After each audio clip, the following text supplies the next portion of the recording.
We're going to talk about the Chinese River Valley civilization now. We have been talking about the different River Valley civilizations, and we're kind of about to wrap up early River Valley civilizations. And the Chinese River Valley civilization is very similar in some ways, yet very different in other ways to the other River Valley civilizations that we have talked about. The Chinese River Valley is interesting because of the geography that surrounds China. As you can tell by this map on page 47 in your text is also located here. China has got a very different and diverse geography. Most of their land is made up of desert or mountains, and you also have this large plateau here. So that makes China very unique, and those natural barriers, like we've been talking about in class, those natural barriers are going to contribute to some of the success and some of the characteristics of China's isolation. Okay, so the natural barriers that I just showed you guys, they actually play a part in isolating China. You have the Pacific Ocean to the east, the Taklamakan Desert to the west, you have Tibet in the west, you have the Himalaya mountain range in the southeast, and the Gobi Desert in the north. And if you want to see on page 47, or you have the map that I just showed you, you can go back in the video to view that map. But that surrounding area of China and that geography really lends itself to isolation. So most of the land that was able for farming lays between the two rivers. About 90% of the remaining land that's suitable for farming is between the small plain between the Huanghe and the Yangtze River that's in eastern China. And that's that little red area on the map that I showed that's right here. Okay, so that's the river valley. Here's the Huanghe, or the Yellow River, and here is the Yangtze River. This little area right here is where most of the farming takes place. Okay, so this civilization, these river valley civilizations actually were able to expand and grow based on the different ruling families that were ruling them, and we'll talk more about that in later in the video. But China kind of remained the center of civilization, even though that their boundaries grew or were contracted based on the families that ruled them. China was a center of civilization. In fact, people who lived outside of China, or Chinese people, viewed people who lived outside of China almost as barbaric, and they saw themselves as kind of like the middle kingdom. The civilization actually began in the river valley, the Huanghe and the Yangtze. The Huanghe was the Yellow River, and it deposited this loess, which was a yellow silt across China's land. And loess was actually a fertile soil silt, and it came from the winds from deserts to the west. So the winds from the deserts would blow this loess in the winds, and as it flooded, it would distribute this silt across the soil. Just like Tigris and Euphrates and the Indus River Valley, the floods from from the Yellow River could be great, could be wonderful and generous, or they could be disastrous. The reason it was called China's sorrow, because these floods could be disastrous. So the Yellow River was nicknamed China's sorrow. Like we talked about, the natural barriers, the geography, the deserts and mountains that surrounded China led to their isolation. So the people of China really couldn't rely on trade. They had to supply their own goods. But these barriers didn't protect them from invasions from the north or the west that we're going to see again and again throughout the history of China, especially when we're moving into the later dynasties. These invasions from the north as well as the west encroach on China in their boundaries. Civilizations, early cities didn't really emerge until after the Mesopotamians and the Egyptians had already established themselves. There is proof that there was life in China in early ancient times. There are fossils that show that there were people living in China about 1.7 million years ago. Also, there's proof that there was a Homo erectus skeleton found around Beijing about 500,000 years ago. So there is proof that even before there were Sumerians in Mesopotamia, Chinese people, the Chinese cultures were being built around these river valleys. But it wasn't until about 2000 BCE that these small settlements around the rivers actually grew to become actual cities. And according to legend of the first dynasty was known as the Xia dynasty. I know it says XIA, but this is known as the Xia dynasty. And according to legend, the leader of this dynasty, his name was Yu. And Yu was a mathematician and he was an engineer who created flood control and irrigation projects that really tamed the Yellow River and its tributaries. And while there are no written records from this time, these legends show that Yu's contributions in technology were able to supply farm surpluses, and they enabled cities to grow. So these legends of Yu and the technology kind of shows how China starts to transition into making a civilization. The second dynasty that actually does have written record to it, so it's called the Shang dynasty. They rule from 1532 until about 1027 BC. They're the first family of rulers to leave written record. And their city, the Shang city, was called the city of Anyang. And Anyang is interesting because it was a city built of wood, unlike the other cities and the other dynasties or other river valleys that we've talked about. They were built using wood, and they were surrounded by city walls for protection. These city walls, like I said, were built for protection, and kind of like the pyramids in Egypt, this showed that these civilizations were able to raise forces and control labor forces in constructing these walls, because it probably took about 10,000 men and about 12 years to build these walls. So that kind of proves that they had those complex institutions and specialized workers in order to do that. The fact that they had city walls shows that there was conflict and that they were all waging war. They were constantly waging war. The chariot was introduced through interactions with Western Asia, so that was a part of the war that was waged through the Shang dynasty. Also, the Shang dynasty was divided into social classes. You had the ruling warrior nobles who ruled the land that was headed by the king, and then you have the peasants who work on the land.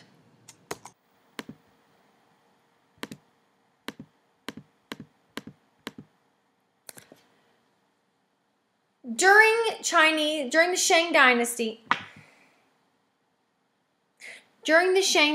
came the origins and foundations for lots of the Chinese culture. The family was the center of Chinese society. The most important part about Chinese society was having respect and virtue for the parents.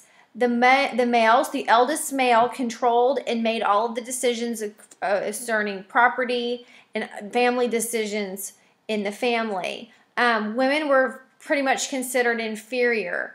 Women were expected to obey all men, their husbands, their fathers, including their sons at one point. Women really didn't have any kind of say in the family role. At about 13 to 16 years old, women were often arranged into a marriage. They would go move into their husband's house, and the only way that a woman could even think about gaining any status in this culture was to bear sons. So the women actually had very little power. The male was the center of the family.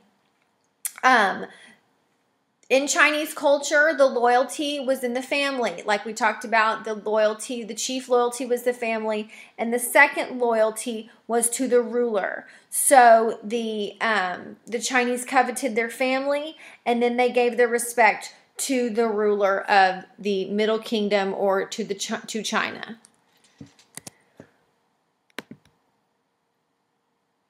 In China, just like the family was actually close in religion. They worshipped ancestral spirits. They believed that their deceased ancestors had the power to bring good fortune or disaster to their family. So they kind of kind of coveted these ancestors, these deceased ancestors, and they thought that they had a big impact on the living.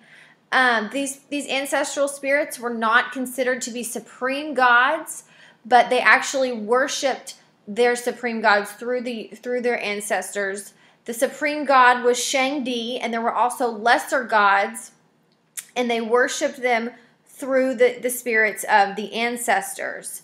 The Shang kings consulted the gods through the use of oracle bones. And an oracle bone is just like an animal bone or a tortoise shell that priests would scratch questions for the gods. And after describing the question, they would apply kind of a hot poker or a hot, they would apply heat to the bone, and it would cause it to crack. And then the priest would then interpret the cracks to kind of see what the answer, to see how the gods had responded. So that was how the Shang gods were communicated with the kings. The earliest evidence of Chinese writing actually comes from these oracle bones. Chinese writing is actually very interesting, and it kind of proves to be a very pivotal part of Chinese culture. Each Chinese character stands for an idea instead of an actual letter. Like in our alphabet, each of our letters is a symbol, but in Chinese, each character is an idea. So there's actually no link between written language and spoken language. So people could actually read the Chinese language if they understood the symbols without having to actually speak the Chinese language. So this caused a major advantage. People in all parts of China could use the same system of writing and understand the same system of writing without having to speak the language. But on the flip side, there's a ton of characters in the Chinese language. In order to be actually literate in Chinese, you had to memorize about 1,000 characters to even be somewhat able to read the language. So a true scholar, someone who actually was literate in the Chinese written language, would have to know over 10,000 characters. So that would obviously be limiting and a disadvantage. China had specialized workers. We've talked a lot about specialized workers. Talking about civilization, they had specialized workers that made tools, that made weapons, jewelry, religious relics. They used bronze work. We talked about bronze when we talk about Mesopotamia being in the Bronze Age. They did have lots of bronze work. A lot of their religious relics were made of bronze. They also learned how to make silk from silkworms, and that was part of the Shang times. They were able to do that, and they would take the silk from a silkworm's cocoon and they would weave it into a fabric. So you'll see that silk plays a really integral part in the Chinese economy here to come.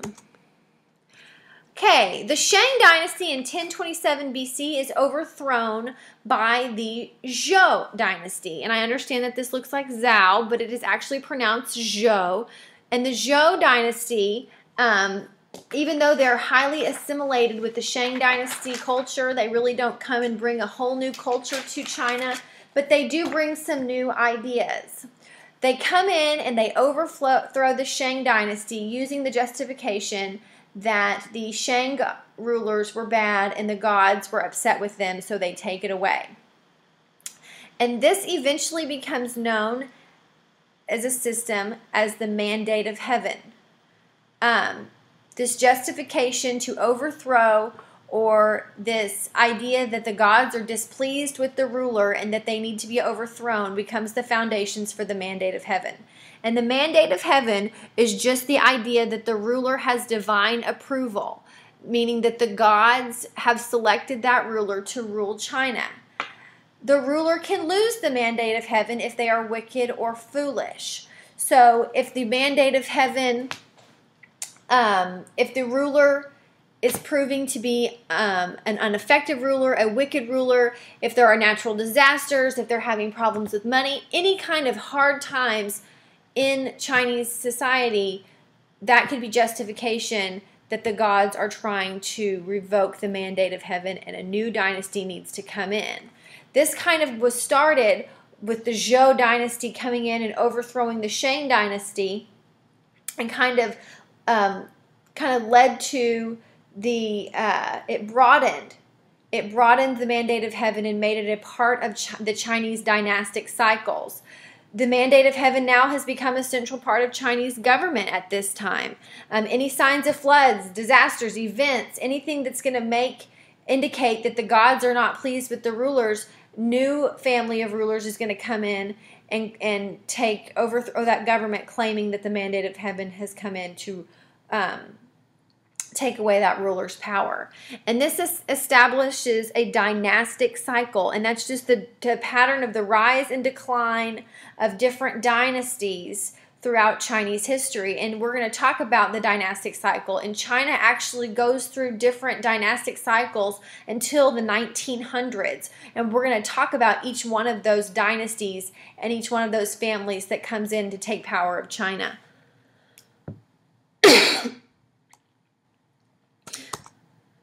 The Zhou dynasty grows, and they grow to encompass a huge area of land, and that area of land became extremely hard to govern. So they turned to the system of feudalism, and that system of feudalism is like a political system in which the nobles owe loyalty and military service to the king, and in return, they protect the people living on their land. So basically, the king gives control of certain regions to members of the royal family, and in return, those nobles rule that land and all of the people on it. And you guys, we're going to see feudalism throughout history. We're going to see it in the Japanese. We're going to see it in the early medieval times.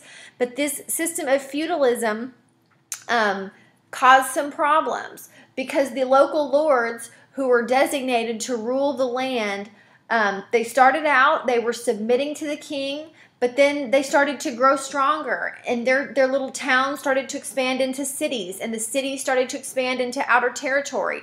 And so the local lords were starting to fight with each other, and they stopped depending on the king so much. They stopped depending on the ruler of the Zhou dynasty. So this causes the central government to weaken, and the lords begin to fight each other for power. During the Zhou dynasty, there are lots of new innovations. Roads and canals are built that stimulate trade and that boost agriculture. Also, the use of coined money, which stimulates and improves trade, start to emerge. The use of iron comes into play, and that's a huge, huge development in the Zhou dynasty because they were able to create tools that lasted longer and were stronger than bronze for farm work, making farm work more easy and much more productive. And so they were able to grow food better to support their cities with the use of iron for tools, and they also used it for weapon. So that helps improve their farming tools and helps improve their farming altogether. The Zhou dynasty rules from about 227 until 256 BCE, and it was a pretty peaceful rule until 771 when invaders from the north start to come in. And as part of the royal family, they were able to escape to a city called Luoyang. This becomes the new capital of the Zhou dynasty, and they kind of pretend to be in power for the next 500 years. But the kings at Luoyang were actually powerless. They really didn't have any control over the noble families that were in control. These noble families were fighting, and they were trying to overtake land. They were fighting with neighboring lords. Their power would grow, and they would start claiming themselves to be king. So the Zhou, this period of time, these last 500 years of the Zhou dynasty was known as the period of warring states because these nobles on these lands were fighting over power, and they were claiming themselves to be king of their own territory. So the style of warfare starts to change. there starts to become a decline of law and order. They start to have professional warriors start to set the rules of battle, and things just start to really change. And there's lots of conflict going on in this feudal system in China. We're going to talk more about China in the later units. We're going to talk about this dynastic cycle and how it affects China. But you need to remember how this came about and the mandate of heaven, and how power is passed from one dynasty to the next in China, and how the Zhou really brought that to, Chinese culture. This is the end of your notes. Please be prepared for a quiz in class the next time we meet. If you have any questions, please feel free to see me. I will be happy to go over any information with you.